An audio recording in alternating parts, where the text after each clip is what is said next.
Jai Hind students, I am from Ajay Kumar Garg Engineering College, Ghaziabad. Today I am going to talk about Java server pages from the subject KCS 602 Web Technology. Now JSP term as Java server pages, it is introduced by Sun Microsystem and it is efficient web application development tool than Servlet. It has many advanced features than Servlet. One of them to separate the presentation logic from the business logic. So we can have business logic in a one or you can say in one page, and there is a presentation logic to display the process data to the client machine. So provide the designer and developer of web application to work independently. Now JSP consists of following components to write the web application. The first one is directive, declaration, scriptlet, expressions, standard action and custom tags.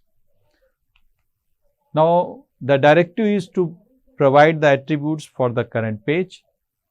It starts from less than sign, percentage, then use the @ symbol. After this you can write any directive. This example is showing the page directive and multiple attributes are there like language, extends, import and package. In the language attribute you will specify the language name for which you are writing the JSP pages. Extend, provide the name of the class to create the subclasses. You can use import attribute to import the classes or package. So the page directive is aimed to define certain attributes of a JSP pages, for example language, import, buffer size, scope. Next, directives include. So you can see the directive less than percentage @ symbol. Then we can use the include is the directive and it is used to include a file name in the JSP page. Attribute is file. So this directive is used to include an HTML JSP servlet file into a JSP file, and this is static inclusion of file. It will be included in the JSP file at the time of compilation. Now other tags for web application of JSP is declaration. Declaration is start from less than sign, percentage, and then we are using exclamation sign, ended with the percentage sign and greater than symbol. Declaration is used to declare the variables. Next is scriptlet. Scriptlet start from less than sign, percentage, then you will write script, or you will write logic for the problem, and then percentage sign and greater than symbol. Next one is expression. So expression will start from less than sign, percentage and equal to. So expression is used to evaluate the expression as well as display the value. So here you can see these are the tags. In this tags,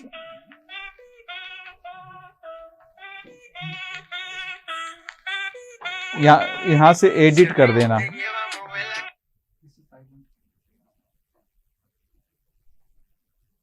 यहाँ से edit कर देना, ठीक है, मैं वैसे ही करता हूँ. So you can see the declaration tag we are using exclamation sign, and in the scriptlet we are using here only the less than and percentage sign, and in the expression we are using the equal to sign. So the tags are different and you have to take care when writing the web application. Declaration is for the variable declaration, scriptlet is for define the scripts, and expression is to evaluate the expression and display the output. Now next one is standard action. Standard action start from writing the JSP and then write the name of the standard action. Here the standard action is include and the attribute is page, and we can give the file name.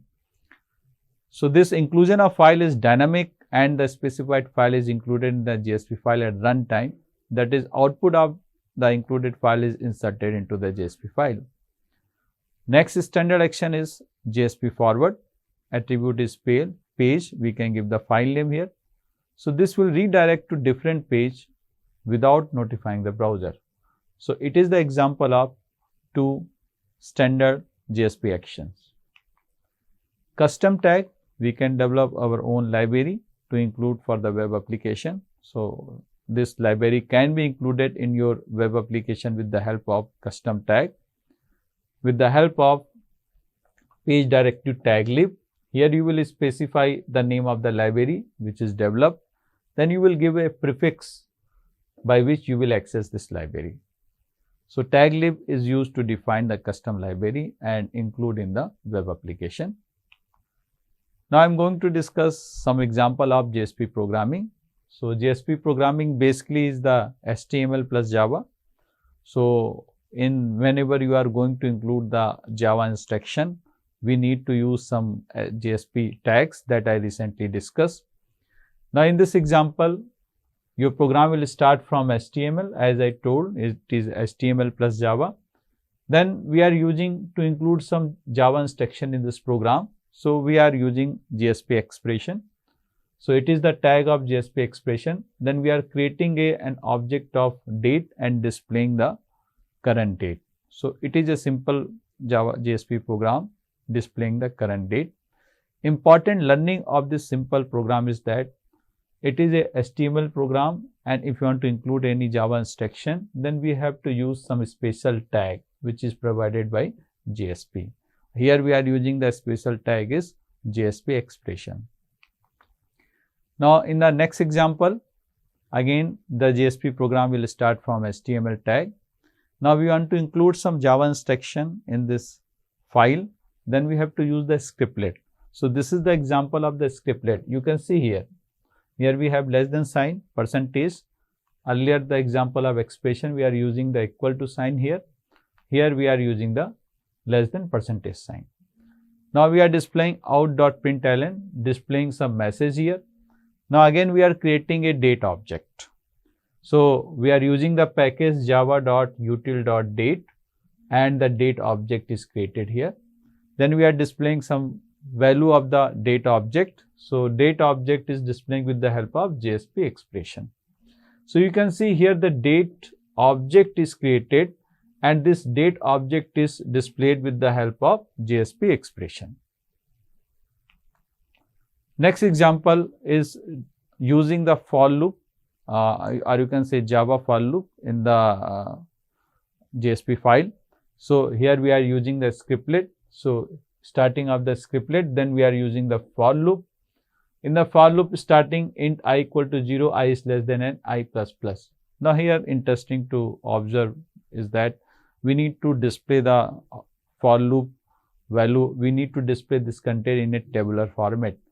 Now you can see the displaying the value in the tabular format, we need to use the HTML tags.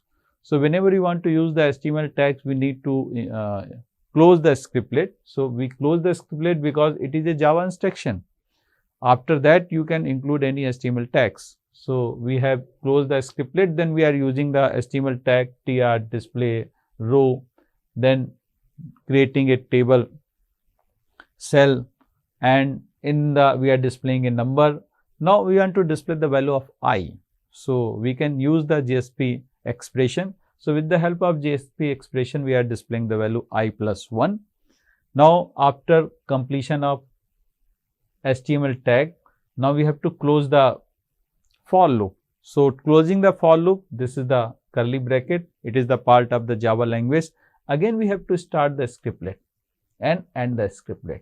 So what is the understanding of this program is that we can embed the HTML tags in our logic. It is a simple for loop program and display your value in a tabular format. We need the HTML tag. So whenever we need the HTML tag, we need to close the scriptlet, then start the HTML tag, and whatever the remaining part of your logic, again you put into the scriptlet. So here you can see in the for loop, end of the for loop is included. Again we are opening the scriptlet and closing the scriptlet. Now next program is demonstrating the import attribute of the page directive. So in the import attribute, we are including the package java.util.star. Now when we have included this package in our program, we are using here date class directly. In the earlier program, we are using full package name also like java.util, then we are using date. Now we have already imported this package, so no need to use the full package name at the time of creating the date object. So here the date object is created and we are displaying a message evaluating date now, then we are displaying the value of date object with the help of JSP expression. So this example is showing how to import a package in your web application. Next, we can import more than one package also by putting the comma here. So the first one is importing java.util.star and then importing java.text.star. Now inclusion directory is used to include contents of another file. So it is the directive is include directive.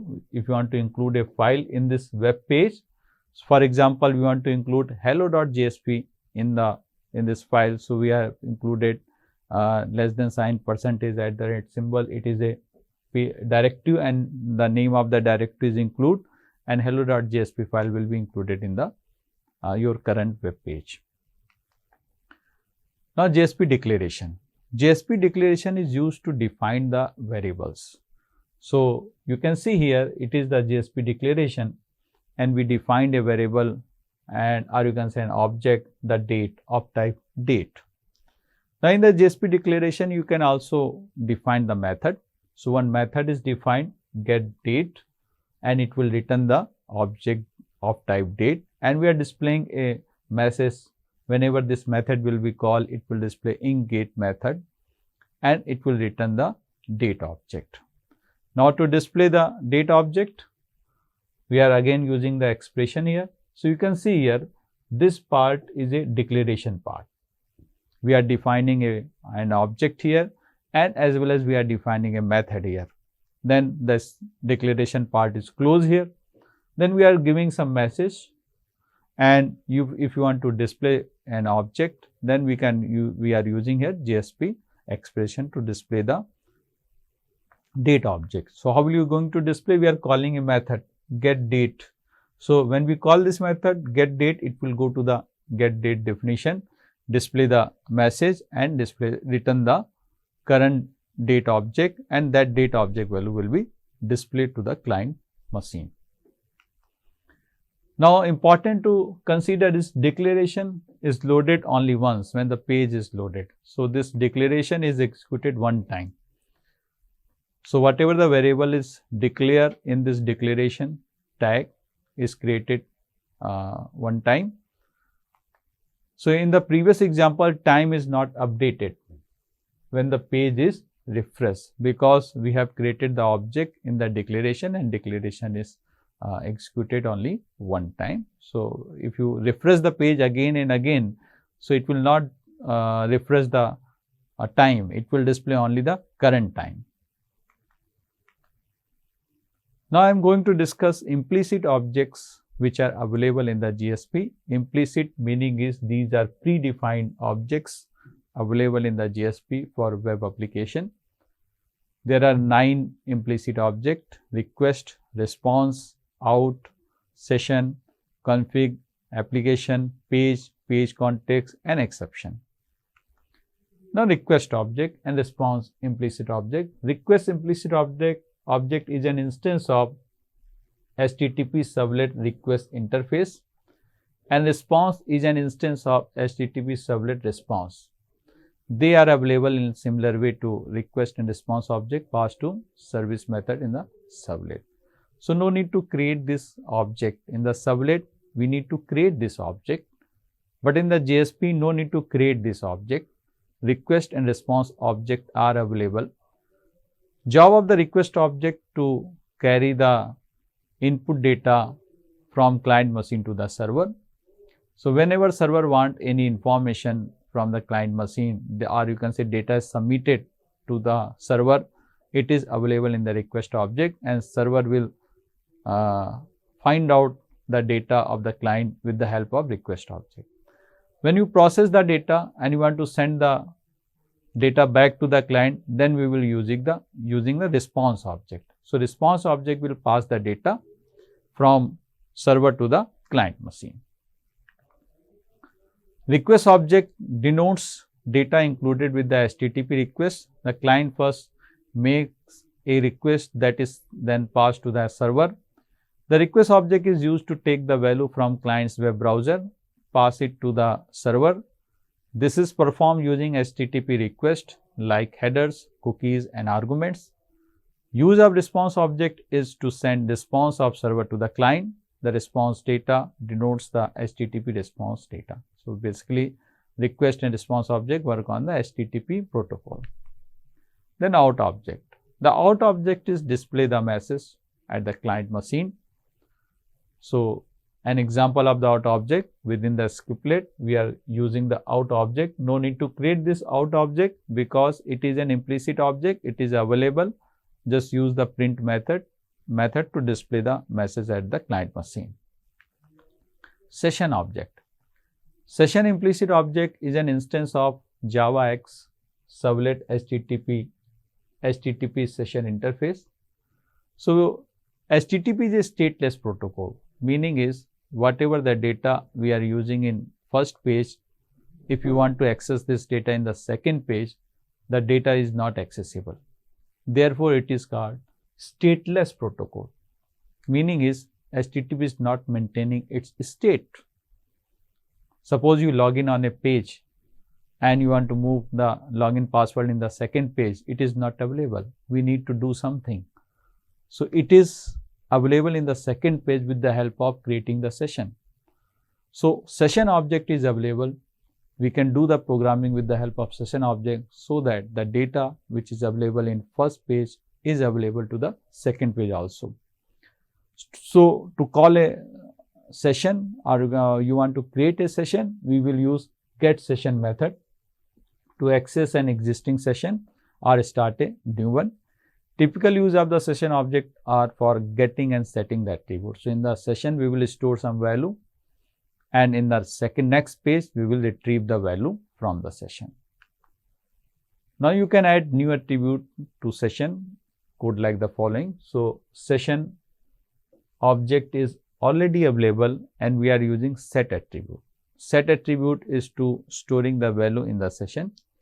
It has two arguments, name or you can say key value or you can say variable and corresponding the value. So, set attribute has a pair value, it consists of a key. So, for example, Amit Kumar you want to save in a session. So, you have to give a key name. By key name you will access the Amit Kumar. Now, in the get attribute you are accessing the value of Amit Kumar with the help of key value. So, we already defined the key value is username for the Amit Kumar. So, whenever you are accessing the value of Amit Kumar, you need to use the key value. So, the key value is username. Key value meaning is a type of variable. We are associating a type of variable to the data. And when you want to access the data, we need to use the variable name. So, here we are using get attribute and name of the variable username and it will display the output Amit Kumar. Next, config object. So, config object is an interface of JavaX servlet config interface, and job of config object is to get the information from deployment descriptor file web.xml. So, you can set some variable in web.xml and you want to access that variable, you can access that variable with the help of config object. Now, in the web.xml, we are giving the variable, setting the variable with the help of init param. Init param is a tag name. It is with the help of this init param and param name, we are defining the variables in web.xml. So, here the variable name is count and its value is 200. Now, to access the value of this count or to access the variable of this count, we need to use the config object. So, it is available with the help of config object, we can access any variable which is defined in web.xml file.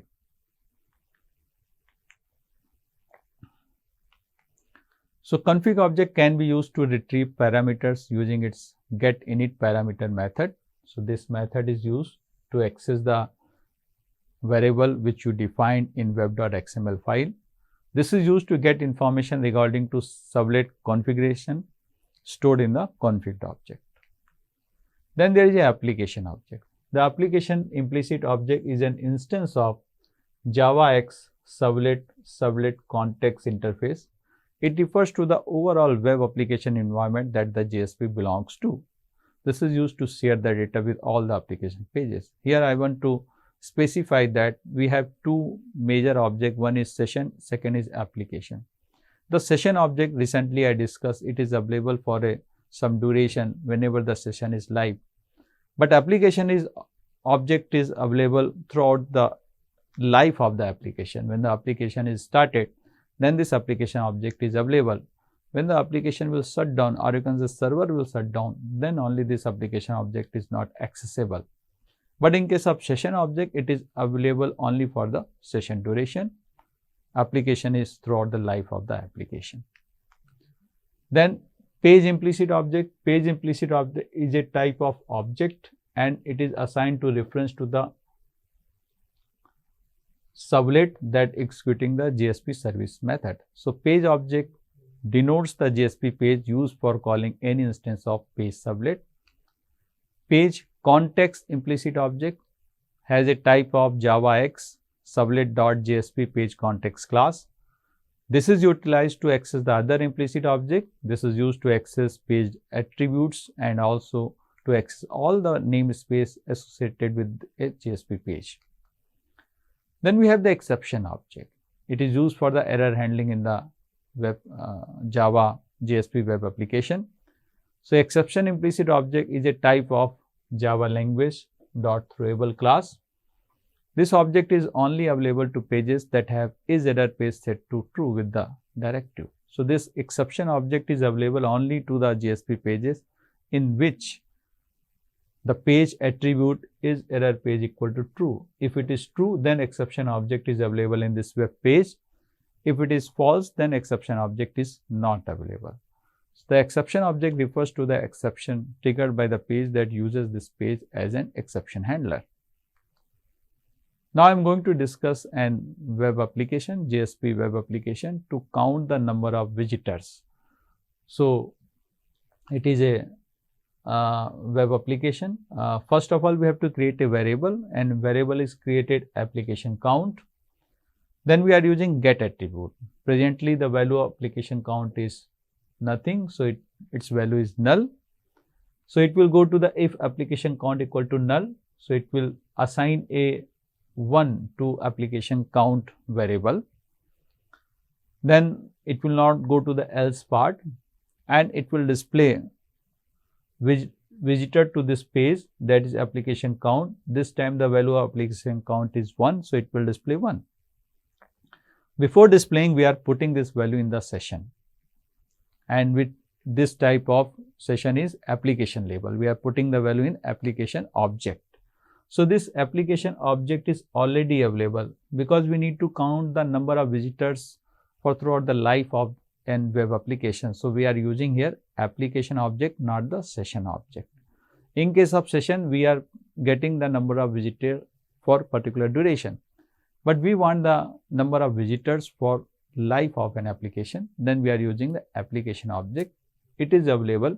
So we are storing the current visiting count in the application object with the help of set attribute, and we have given its key value, or you can say variable name is application count, and again this value is application count. So we are storing the current visitor count in which is already stored in application count in the application object. When you again refresh the page, you are accessing the second time page. What will happen? This get attribute will give you the current visitor count. So earlier the visitor count was 1. When you access second time the visitor count, it will give 1 here.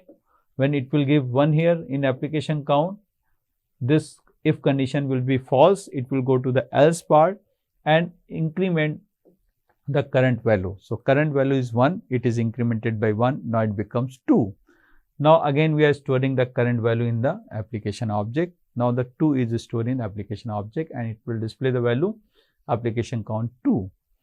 Again if we refresh third time, so again it will give the current value of application count. So we have already stored the current value of application count in application object.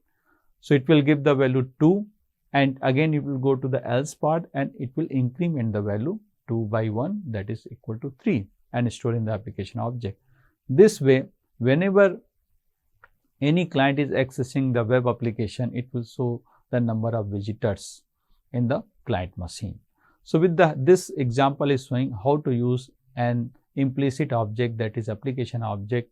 With the help of this implicit application object, we can develop a web application, very simple web application to count the number of visitors for a web page, for a website. Thank you. Thank you very much.